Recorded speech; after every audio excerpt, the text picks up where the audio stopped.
Hitech కుస్మా ఛానల్కి మీ అందరికీ స్వాగతం. మనందరం ఎంతో ఎక్సైటెడ్గా సంవత్సరం మొత్తం వినాయక చవితి కోసం ఎదురు చూస్తుంటాం.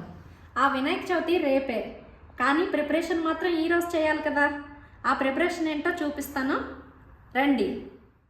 వినాయక చవితి సంవత్సరానికి ఒకసారి ఎలా చేసుకుంటామో, వినాయక చవితికి స్పెషల్ డిష్ బుట్టకుడుములు కూడా అలాగే సంవత్సరంలో ఒకేసారి చేసుకుంటాం. ఆ బుట్టకుడుముల్ని పనసాకులతో చేస్తారు. ఆ పనసాకులు ఈ సంవత్సరం ఈ వినాయక చవితి రోజు నేను ఎలా చేస్తున్నానో మీకోసం చేసి చూపిస్తాను. చూడండి, మన బుట్టకుడుములు కొట్టుకోవడానికి ఇవే పనసాకులు. ఈ పనసాకుల్ని 1-2 సార్లు బాగా వాష్ చేసుకొని నేను ఉంచుకున్నాను. ఇప్పుడు బొట్లు ఎలా తయారు చేయాలో చూపిస్తాను. 4 ఆకులతో బొట్లు తయారవుతాయి. 4 ఒకే సైజులో ఉన్న ఆకుల్ని యూజ్ చేయండి. ఇలా పెట్టి ఈ పనసాకుల బొట్లను కొట్టడానికి చీపురు పుల్లలను వాడతాం. కొత్త చీపురు పుల్లల్ని వాడాలి. ఫస్ట్ ఇలా జాయింట్ చేసుకోవాలి. చూడండి, ఈ 2 ఆకులు జాయింట్ అయ్యాయి. ఇప్పుడు నెక్స్ట్ స్టెప్, ఈ 3వ ఆకు తీసుకొని ఈ 2 ఆకులకి మధ్యలో పెట్టుకోవాలి. ఇటోసారి స్టిచ్, అటొకసారి స్టిచ్ చేసుకోవాలి.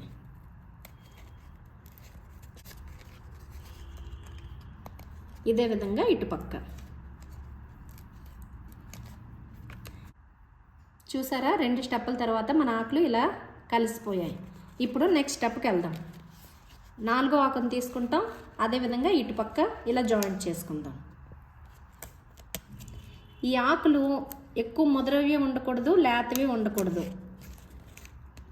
కొత్తగా పుట్టిన ఆకులతో చేసుకోవాలి. ఇదిగోండి, 4 స్టెప్పుల్లో మన 4 ఆకులు ఫిక్స్ అయిపోయాయి. ఇప్పుడు మన ఆకు తయారైంది. మనం బొట్టు తయారు చేసే విధానం చూపిస్తాను రండి.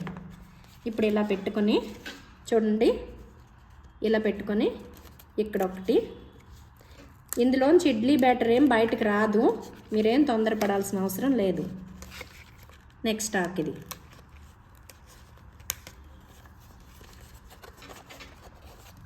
ఇదే విధంగా ఒక్కో పక్క ఫిక్స్ చేస్తూ 4 పక్కల జోడించుకోవాలి. చూడండి, తొందరగానే రెడీ అయిపోతుంది, ఏం కష్టం కాదు. ఇందులో సంవత్సరంలో ఒకసారైనా బుట్ట మనం తినాలి. ఇదిగోండి, ఎంతో చక్కగా అందంగా ఉండే మన పనసాకు బుట్ట రెడీ అయిపోయింది. ఈ పనసాకుల్లో ఉండే, వర్షాకాలంలో ఈ పనసాకుల నుంచి వచ్చే రసం ఏదైతే ఉంటుందో అది మన ఇడ్లీ బ్యాటర్తో కలిసి మనకి మంచి ఆరోగ్యాన్ని ఇస్తుంది.